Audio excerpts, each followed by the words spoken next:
There are two different types of file paths you can use in a hyperlink. One is an absolute link, and the other is a relative link. So let's go ahead and try to fix this. In order to link to this other file, we need to specify what folder another page is in. We put it into the folder called My Directory. So let's go ahead and type that out, My Directory. And then if we follow that with a slash, and then the file name, it will link us to the file. So if we go back to index.html and refresh the page, you'll notice the link has now turned to blue again because that is not a link that we have visited yet. Even though it's the same file, it's in a new location, and that's what the link is looking at. So let's go ahead and click that. And now we're on another page.html. You'll also notice that the go back link is now blue. So let's go ahead and try to click that. Again, we'll get an error, and that's because we need to actually get out of my directory here in order to go back to index.html, because index.html is not inside of the folder my directory, it's a level above that. So let's go to another page.html, and in order to jump out of a folder, we say ... and then we can follow it with a slash. The two dots here mean to go up one level rather than specifying a folder, which of course brings you down a level. So ... will bring us up, and then we'll go to index.html.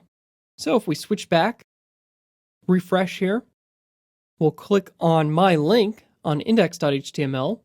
It'll bring us to another page.html. And if we click go back, it will bring us out of my directory and bring us back to index.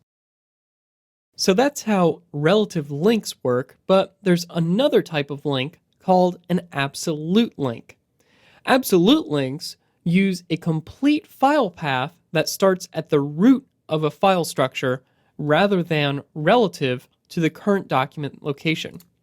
So, for example, if we wanted to create a link to another web page, not another page.html, but another page on the internet, then we need a way of breaking out of our website and going to another website.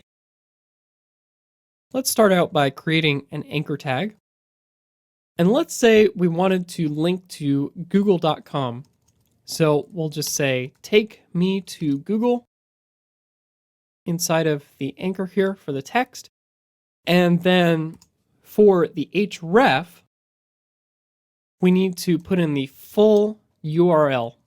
So http:// for the protocol, and then google.com. And when we switch over to the web browser, refresh the page, we now have a new link here that says, take me to Google. And when we click it, it'll bring us to google.com. So that's pretty nifty, but let's go ahead and take a look at this and break things down. I just used the term URL, which stands for Uniform Resource Locator.